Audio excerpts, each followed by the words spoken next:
Ser podcast. Hola, muy buenos días. Reino Unido abre hoy una nueva etapa política tras los escándalos, las fiestas ilegales y las innumerables polémicas de Boris Johnson. La pregunta es, ¿cómo será esa nueva etapa? It's an honor to be elected as leader of the Conservative and Unionist Party.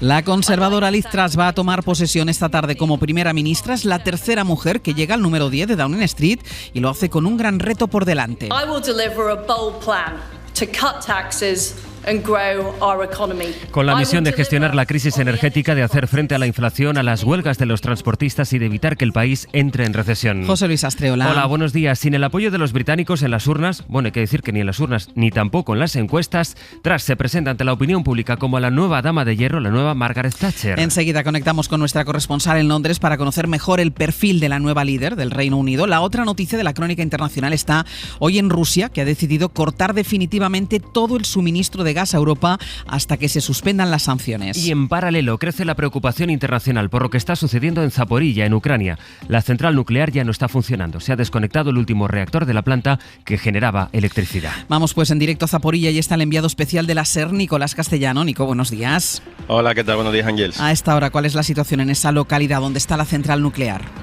Pues te diré que a esta hora el sonido que se sigue repitiendo hace solo unos minutos es este.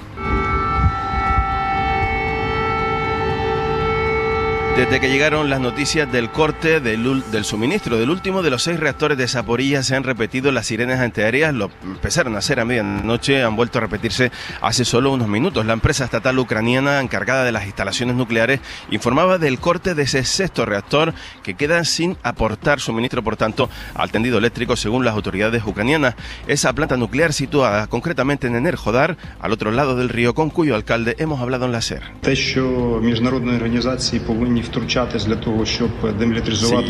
Dmitry Orlov tiene 37 años, salió a finales de abril de esa localidad después de que los rusos llegaran allí y nos aseguraron en declaraciones a la SER, ampliaremos la entrevista durante la mañana, no hoy por hoy, que es inaceptable que Europa esté asistiendo a una guerra en la que el objetivo primordial sea una central nuclear que se está jugando con fuego y que el peligro es inminente. Mientras las autoridades ucranianas, Ángels, han pedido a los rusos que dejen salir a la población de Enerhodar. Hay unas 50.000 personas que vivían antes de la guerra, se calcula que queda al menos la mitad. Luego volveremos hasta Ucrania. Hasta luego, Nico.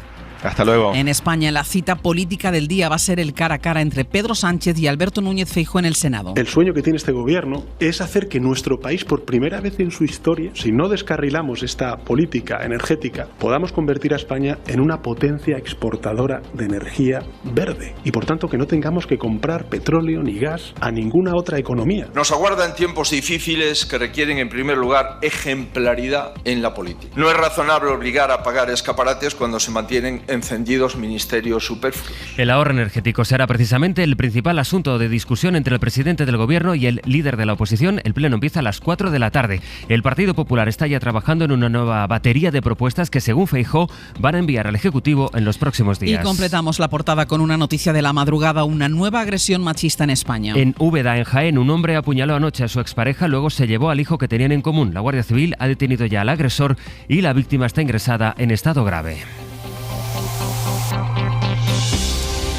Es martes, es 6 de septiembre. Si usted pasa hoy por un kiosco, verá que la protagonista de todas las portadas es Liz Truss, la nueva primera ministra del Reino Unido, pero la realidad es que estamos ante una mujer bastante desconocida, incluso para muchos británicos. Así que hoy una de las primeras preguntas que nos hacemos es, corresponsal en Londres, Begoña Arce, ¿quién es Liz Truss?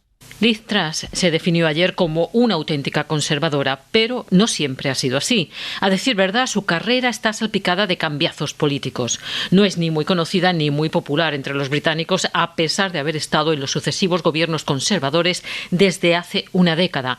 Ha sido responsable de Educación, ministra de Medio Ambiente, de Justicia, jefa del Tesoro, ministra de Comercio, de Exteriores y ahora primera ministra.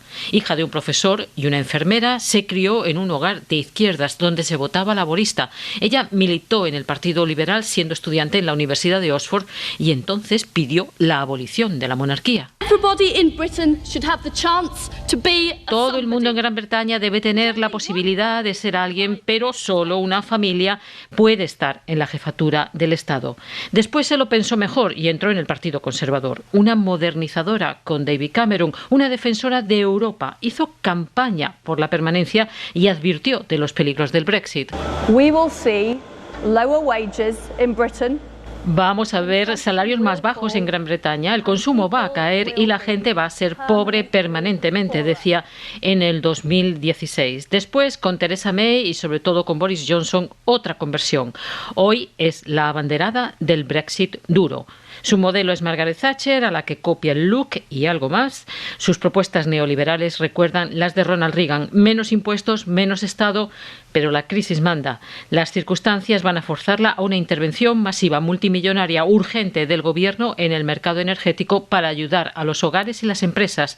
Y eso con la inflación disparada y una posible recesión en puertas. Una recesión que en gran medida puede estar provocada por el conflicto energético con Rusia. Gillian Ayala, buenos días. Hola Ángels, buenos días. Y ese sigue siendo el gran dolor de cabeza de los países europeos en estos momentos. Mientras tanto, Rusia está ganando más dinero que nunca. Y atención al dato que ha publicado esta madrugada el think tank especializado en energía CREA, porque es bastante revelador. En los 6 primeros meses de este año, justo con la invasión a Ucrania, Rusia ha ingresado casi 160.000 millones de euros por la venta de energía en gran medida a Europa. Y esa cantidad es más de lo que le ha costado de momento la guerra en Ucrania. Sira Valdés. Las sanciones han logrado que Rusia dejase de ingresar 170 millones de euros diarios en julio y agosto, pero según las estimaciones del Centro de Investigación sobre Energía y Aire Limpio, no han conseguido evitar que los ingresos que Moscú obtiene de las exportaciones de materias primas superen sus gastos de guerra. Y es que, señala Lori Milavirta, analista principal del think tank, we estimate that in the first 6 months, Russia made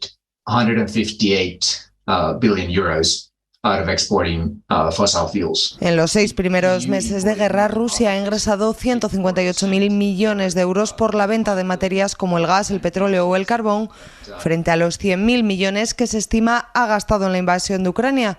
La Unión Europea copa de hecho el 54% de esas compras. Y en julio y agosto España ha sido el principal comprador de gas natural licuado. Y para hacer frente a esta crisis, Alemania ha decidido que va a mantener abierta 2 de sus 3 centrales nucleares hasta abril del año que viene. Esta es una medida que contrasta bastante con la política ecologista del gobierno alemán, pero según el ministro de Economía se trata solo de un plan B por si la situación se complica. Berlín, Carmen Viñas. El gobierno alemán quiere garantizarse el suministro de energía este invierno y si para ello debe usar las controvertidas centrales nucleares, lo hará. 2 de las 3 instalaciones que aún existen en Alemania seguirán abiertas, tal como recomiendan los expertos y asume ahora el ejecutivo de Olaf Scholz. Las 2 centrales del sur de Alemania seguirán operativas hasta abril como reserva de abastecimiento y estabilidad de la red ante determinadas situaciones de estrés.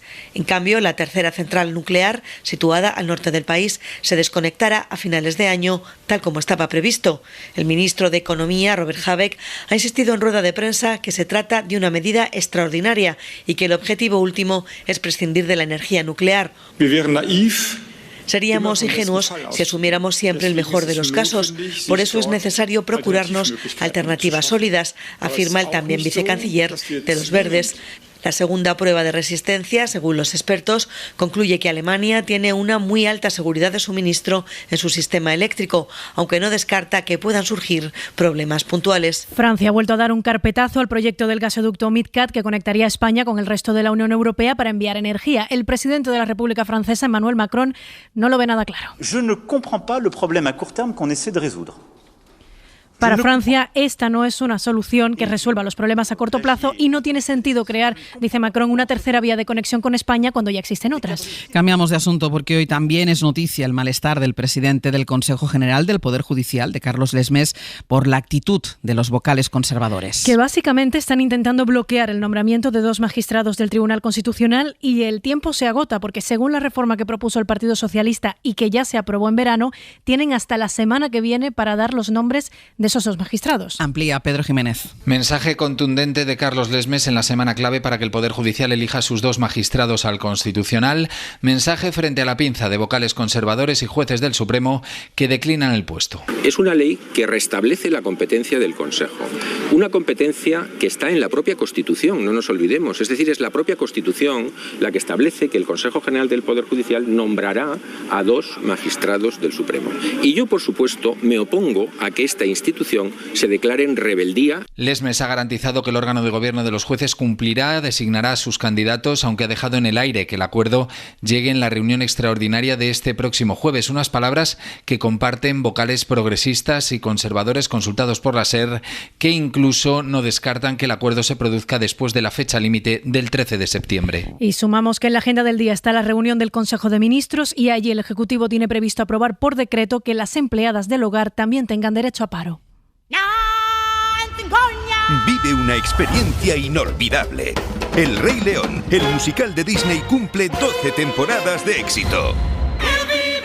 Emoción, espectáculo, belleza. Tienes que verlo. Consigue ya tus entradas en elreyleon.es. Producido por Stage Entertainment. Es que si pasa algo, tardamos 2 horas en llegar hasta aquí. Tranquilo, porque nosotros respondemos en menos de 20 segundos.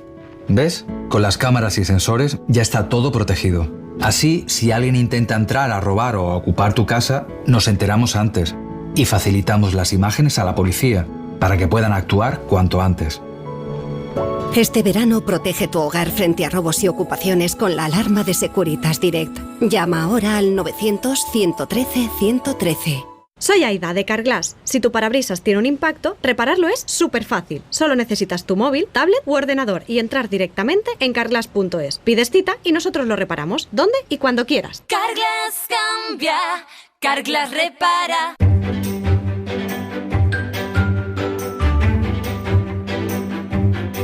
Las 7 de hoy por hoy. Ser podcast. Vamos a ver ahora la información local, vamos a ver el espacio que periódicos, radios, televisiones dedican a la información de cada una de sus comunidades para saber qué pasa, qué historias no llegan a los grandes titulares. Y hoy nos vamos a ir a 2 comunidades, a Andalucía y a Baleares, a ver cuáles son estas historias. Radio Sevilla, Elena Carazo, buenos días. Buenos días, Ángel. Y Radio Mallorca, Juan Antonio Bauzá, buen día. Hola, buen día. A ver, Elena, ¿qué te has encontrado rastreando ahí por la información local? Mira, pues flora y fauna son los protagonistas, Ángels. De fauna, los mosquitos, porque vuelve el virus del Nilo. Se han detectado ejemplares que han dado positivos, sí, aquí en las marismas de la Puebla del Río, en Sevilla. Por suerte no hay personas afectadas. Siguen las tareas de fumigación, por ejemplo, se recomienda a la población que usen mosquiteras o que eviten perfumes intensos. Y claro, esto sumado a que se han identificado en nuestro país a mosquitos tigres resistentes a los insecticidas, pues estamos un poquito preocupados. Otra especie, Ángel, esta es un poquito más simpática, una tortuga sulcata de grandes dimensiones que se ha encontrado en Coria del Río. Su hábitat natural es el desierto del Sáhara. La policía local la ha rescatado y ahora va a vivir en la Cañada de los Pájaros, en la Puebla del Río. No sabemos cómo ha llegado hasta el Guadalquivir. Y de flora, el famoso ficus de San Jacinto, el protagonista de nuestro particular culebrón del verano. Ah, es ese que querían talar, ¿no? Bueno, es que de hecho talaron. Talaron, es que claro, a mí me pilló eso de vacaciones, es verdad. Claro, bueno, pues ha sido el culebrón del verano. Un árbol con 110 años de historia empezó a talarse el 16 de agosto, luego se paralizó la operación en medio de protestas y de polémica. Ahora lo que queda es el tronco, pero sin las ramas y la copa. Y va a seguir así en pie hasta que haya una sentencia sobre su tala. Y esto pueden ser al menos 6 meses más de vida que va a tener ese árbol. Y hablando de flora y de fauna, pues lo que no sabemos es lo que se encontrarán los vecinos de Almonte, Matalascañas y El Rocío, porque llevan 6 días de huelga de recogidas de basura. ¡Buah! Imagínate cómo están las calles, tanto que la alcaldesa ha pedido a la UME que actúe para ver si pueden solucionarlo. Porque si no se van a encontrar flora y fauna Imagínate. Bauzá, ¿qué pasa por ahí? Pues vamos a seguir hablando de fauna y del drama que ha vivido este fin de semana un vecino de Campos, en Mallorca, Mateo Garcías. Todo empieza de madrugada, la madrugada del sábado, cuando cerca de su vivienda atropellan a un cerdo de cerca de 200 kilos. Afortunadamente la conductora... ¿Un cerdo que andaba suelto? Sí, eso es, había escapado de una finca. La conductora del vehículo afortunadamente salió ilesa. La grúa se llevó al coche, pero ahí se quedó el animal, con la sorpresa que se llevó este vecino, que a las 6 de la mañana dice: me encontré el cerdo muerto en la puerta de casa. Evidentemente explica que lo primero que hizo fue llamar a la policía local para explicarles básicamente lo que había pasado, y le dijeron que ya lo sabían, que sería retirado en breve. Estamos hablando del sábado por la mañana. Él dice: a las 3 de la tarde allí no había aparecido nadie, así que vuelvo a llamar y me dicen que no es problema nuestro, que no es problema de la policía, sino del departamento de carreteras. Él dice, primera pelota fuera. Llama al departamento de carreteras y dice, me contestan que ellos no tienen nada que ver. Lo leemos en Diario de Mallorca, ¿eh? Y luego en la Consellería de Agricultura, la que llama, dice que están haciendo gestiones, pero dice, yo ya llevaba 2 días con el cerdo muerto. ¿En la puerta de casa? En la puerta de casa, Dios. A más de 30 grados, con lo que eso conlleva. Sigue explicando, un cerdo de 200 kilos, vuelve a llamar, dice, llamé a la Guardia Civil, llamé al Seprona, llamé a Tráfico, y dice, nadie hizo nada. Pasó así el fin de semana, a más de 30 grados. Y sin entrar en detalles, dice, el cerdo olía muy mal, cubierto de moscas, y explica, yo ya estaba muy enfadado. Entonces vuelve a llamar a la Consellería de Agricultura y explica, me dicen que están haciendo gestiones, pero gestiones que llevo ya 3 días casi con el cerdo muerto en la puerta. Bueno, el caso es que desde la Consellería contactaron con el dueño del animal, que se había escapado de una finca cercana, y lo retiró él, el dueño del animal, con un tractor a las 12 del mediodía del lunes. Y así estuvo desde el sábado. 2 días todo el fin de semana con el cerdo muerto. No un cerdo de 200 kilos. Exacto, es que, claro, que no es un cerdo, no cualquiera. Es un cerdo cualquiera. Y menos de un minutito para otra historia, ¿tienes? Mira, de Messi, sí. Y el lío que tiene encima con... Bueno, bendito lío también, porque se ha comprado una mansión de 11 millones de euros. Ese lío no lo tendremos nunca nosotros, Bauza. Yo al menos. Y no tiene licencia de final de obra ni cédula de habitabilidad. Casi 600 metros cuadrados construidos en Calatarida, en una zona de suelo rústico común. El problema es que cuando lo compró ya estaba ese problema. Habían construido unas habitaciones en un garaje. Él no lo sabía y desde el ayuntamiento le han dicho, no hay licencia para esas habitaciones, así que no te podemos dar la licencia final de obra y tampoco la cédula de habitabilidad. Ya han iniciado los contactos entre el entorno de Messi y el ayuntamiento, que le ha dicho, si dejas eso tal y como estaba en el proyecto inicial, pues licencia adelante. Tú puedes tener una mansión de 11 millones, lo que quieras. Ahora, si te ponen en la puerta de la mansión un cerdo de 200 kilos... Da igual que tengas 11 millones. A ver qué haces. Elena, Bauza, un beso. Hasta luego. Hasta luego. Adiós.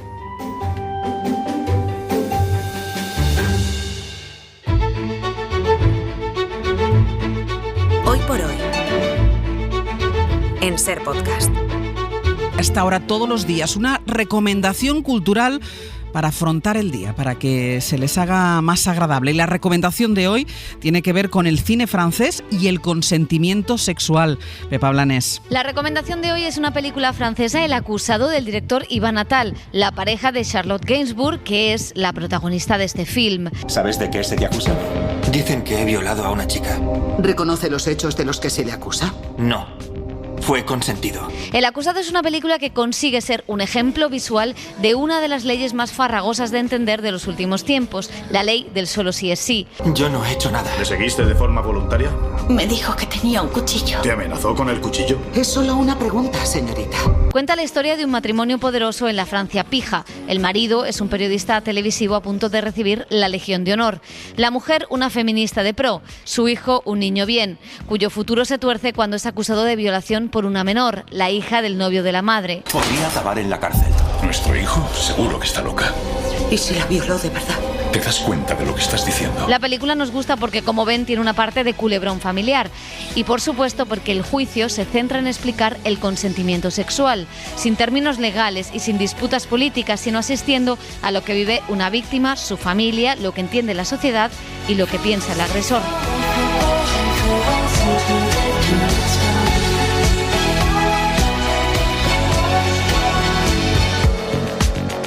Suscríbete a las 7 de Hoy por Hoy.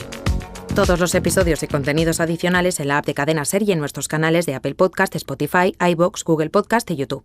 Escúchanos en directo en la Ser de lunes a viernes a las 7 de la mañana. Cadena Ser.